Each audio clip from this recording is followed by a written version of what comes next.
कैसे हैं दोस्तों, स्वागत करते हैं एक और नई वीडियो में। और परमेश्वर का धन्यवाद करते हैं कि हम आपके सामने खड़े हुए हैं। स्क्रीन पर काफ़ी दूर है और ये नया लुक है, नया बैकग्राउंड है। अगला वीडियो हम दूसरे चैनल पर जो डालते हैं वो हमारा घर का होता है और इस चैनल पर हम खेत के डालते हैं, क्योंकि मेरे मसीह बहनों आप भी परमेश्वर की महिमा करें। और आज वचन परमेश्वर का क्या कहता है, मत्ती 24 अध्याय का 6 वचन। वीडियो बहुत ही पावरफुल और बहुत ही दमदार, बहुत ही इंटरेस्टिंग होने वाला है। वचन यहाँ पे कहता है मत्ती 24 का 6, तुम सुनोगे कि लड़ाइयाँ और लड़ाइयों की चर्चा अफवाहों होंगी। सावधान रहना, प्रभु कहते हैं, घबराना मत उस समय, क्योंकि इन बातों का होना अवश्य है, पर अभी अंत नहीं होगा। अंत कब होगा मेरे मसीह बहनों? जब पूरी दुनिया में सुसमाचार पहुँच जाएगा। अब पहुँच चुका है। आगे मैं वीडियो में बताऊँगा कि पूरा सुसमाचार पूरी दुनिया में पहुँच चुका। कैसे? टेलीविज़न के द्वारा, टीवी के द्वारा, रेडियो के द्वारा हर देश में सुसमाचार पहुंच चुका है। अब अंत आ चुका है, ये परमेश्वर का वचन कहता है। यीशु यहाँ पे कहते हैं कि अंत के समय में दुनिया युद्ध, झगड़े और अशांति बढ़ेगी। यानी लास्ट की प्रोसेस में ऐसा होगा कि दंगे फसाद होंगे, लड़ाइयाँ होंगी, झगड़े होंगे, दंगे, लड़ाई, कत्लेआम, बलात्कार, ये सब खून खच्चर चालू हो जाएगा। प्रभु यीशु मसीह कहते हैं कि उस समय समझ आना कि अंत समय हो चुका है। वहाँ वचन कहता है लोग डरेंगे और घबराएंगे। आज लोग क्या डरे हुए हैं, घबराए हुए कि यहाँ ना भूकंप आ जाए, यहाँ बाढ़ ना आ जाए, यहाँ गड़बड़ ना हो जाए। हर देश में लड़ाई झगड़े हो रहे हैं। वचन कहता है, लेकिन यीशु कहते हैं घबराना नहीं है।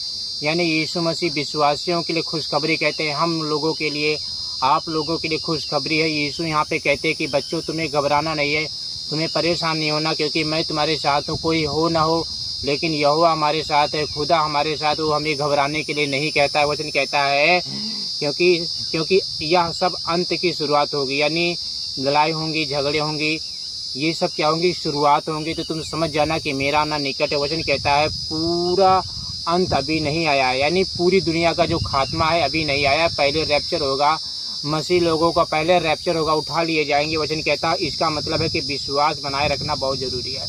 यानी पहले हम लोगों को स्वर्गारोहण होगा, यानी हम लोग पहले उठाए जाएंगे, उसके बाद दुनिया का अंत हो जाएगा। 7 साल तक कलेश काल चलता रहेगा और फिर उसके बाद मेरे मसीह दुनिया का अंत धीरे धीरे खत्म हो जाएगा और फिर हम इसी धरती पर उतरेंगे, राज्य करेंगे और फिर हमारा राज्य का कभी अंत नहीं होगा। वचन यहाँ पे क्या कहता है, अगला वचन देख लेते हैं। हालेलुया।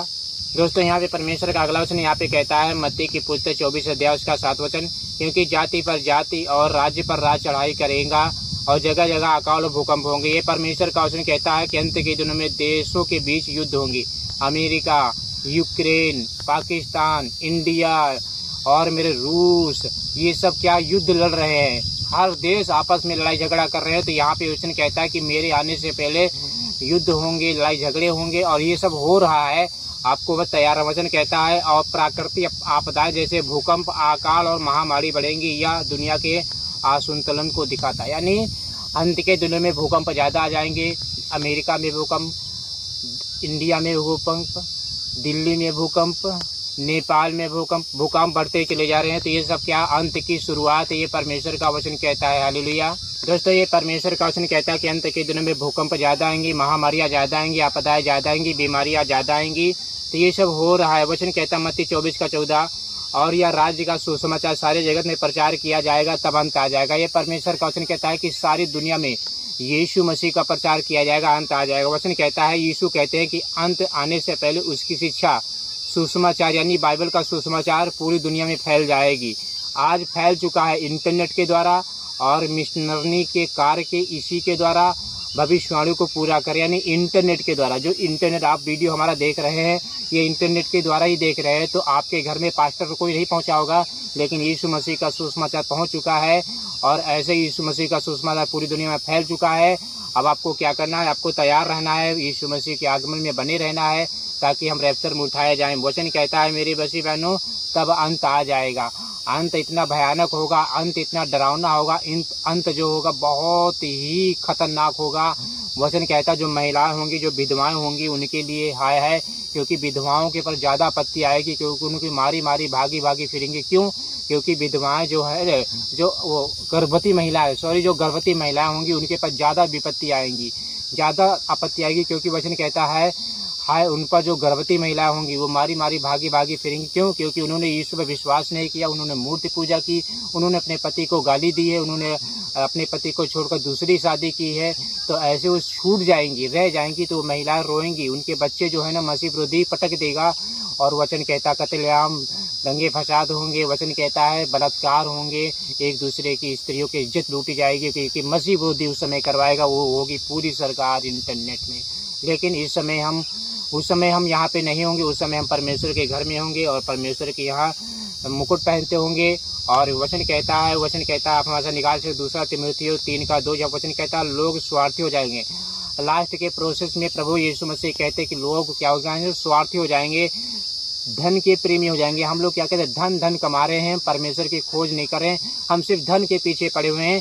और वचन कहता है घमंडी, बहुत ज़्यादा घमंड, पैसे का घमंड, ज़मीन का घमंड, प्लाट का घमंड, नौकरी का घमंड, बीवी बच्चों का घमंड, खेती बाड़ी का घमंड, शरीर का घमंड। प्रभु यीशु मसीह कहते हैं लास्ट के दिन में घमंडी हो जाएंगे, अभिमानी हो जाएंगे, निंदा करेंगे, लोग एक दूसरे की बदनामी करेंगे, निंदा करेंगे, माता पिता की आज्ञा को नहीं मानेंगे। वचन ये परमेश्वर का वचन कहता है, ये खुदा का वचन कहता है, मेरे मसीह परमेश्वर का वचन कहता है कि अंत के दिन में सब आपदाएं आना स्टार्ट हो जाएंगी। अंत के दिन में मनुष्य नैतिक रूप से गिर जाएगा, लोग पैसे और अपने स्वार्थ को ऊपर सबसे रखेंगे, यानी पैसों को सबसे ज़्यादा महत्व देंगे, पैसे के लिए कत्लेआम कर देंगे, पैसे के लिए लोग जान से मार देंगे, सिर्फ पैसा ही पैसा करेंगे। वचन कहता है उस समय समझ जाना कि अंत बहुत करीब आ चुका है।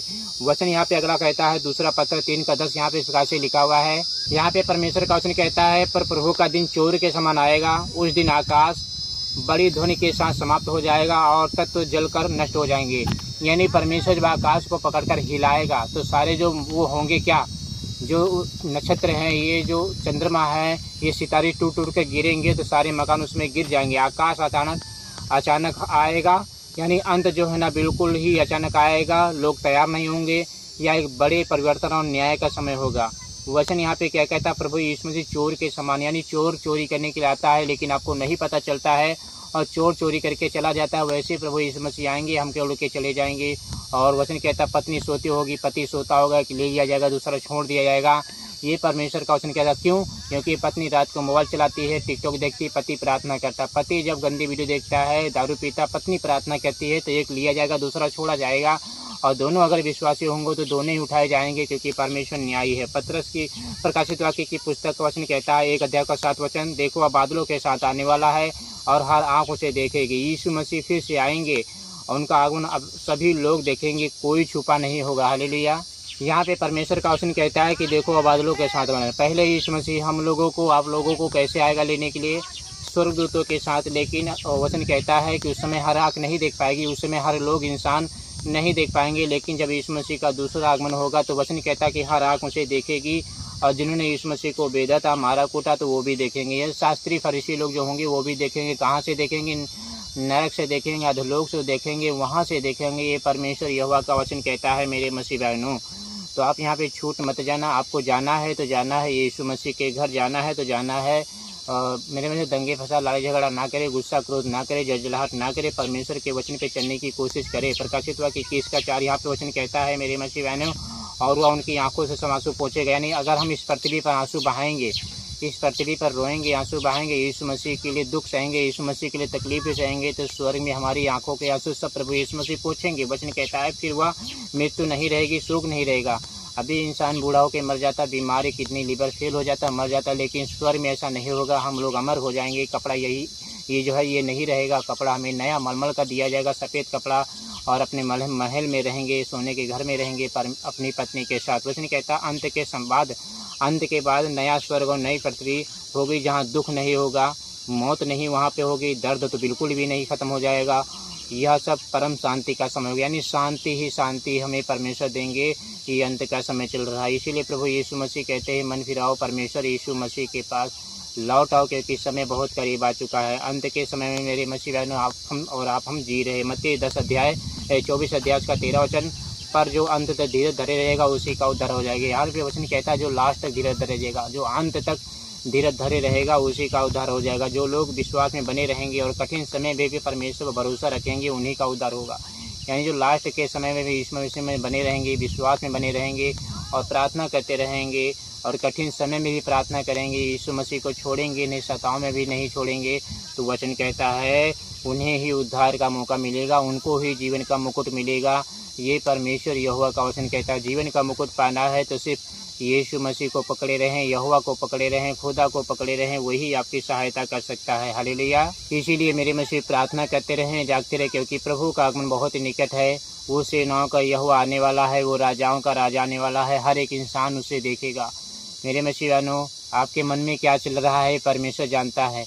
परमेश्वर आपके शरीर को देखता है, कपड़े को देखता है, लेकिन गौर इस पर नहीं करता है, ध्यान इस पर नहीं करता है। ये मेरे मसीहानो, ये तो बेकार चीज़ें हैं, कपड़ा, शरीर, ये तो मिट्टी में मिल जाएगा। लेकिन परमेश्वर का वचन कहता है मैं मनुष्य के मन पे ध्यान देता हूँ। यानी मनुष्य के मन में क्या चल रहा है, मनुष्य क्या सोच रहा है, मनुष्य क्या कर रहा है, मनुष्य के मन में क्या चला, आगे वो प्लान क्या बना रहा है, किसके बारे में बुराई सोच रहा है, किसका नुकसान हो जाए ये सोच रहा है। परमेश्वर इसकी तरफ ज़्यादा ध्यान देते हैं। ये परमेश्वर का वचन कहता है मनुष्य के मन में क्या चल रहा है एक मनुष्य नहीं जान सकता, लेकिन परमेश्वर सब जानता है कि आप क्या सोच रहे हैं, आगे क्या प्लान करने वाले हैं।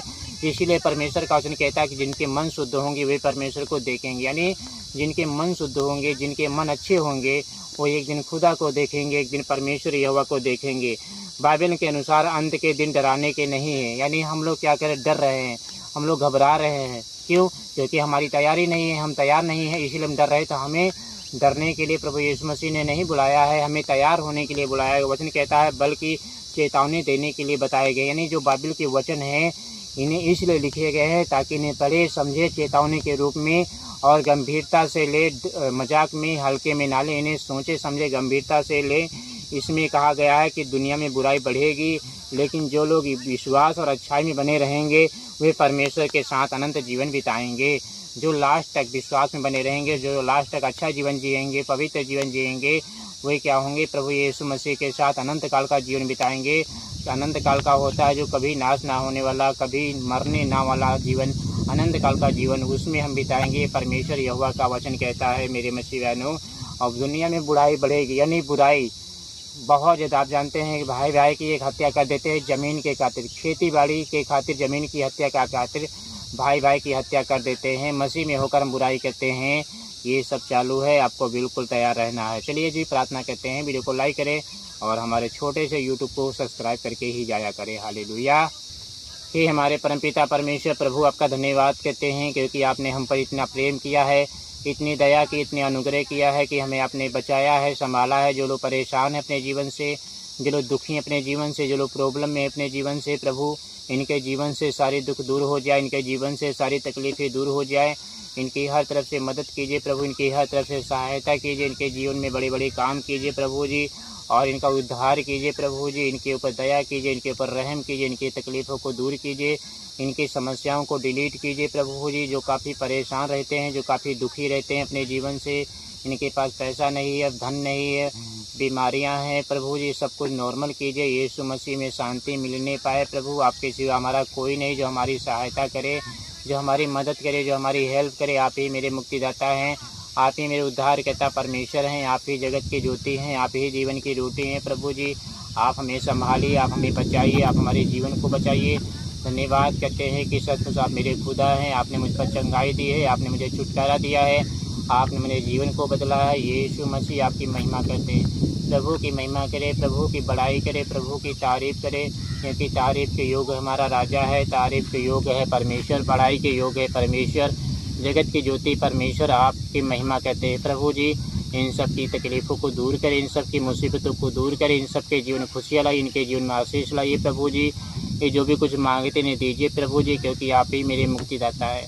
दया करें प्रभु जी, अनुग्रह करें, इनके परिवार में खुशियाँ लाइए, इनकी बीमारी को ठीक कीजिए, इनके रात को सोते हैं सुख में नींद दीजिए, अच्छी सी सांप बिच्छू कीड़ी मकोड़े इनके पास आने ना पाए, इनके जीवन में बड़े बड़े काम कीजिए। यीशु मसीह के नाम से प्रार्थना को मांग लेते हैं। हालेलुया। धन्यवाद यीशु, धन्यवाद यीशु, आमीन।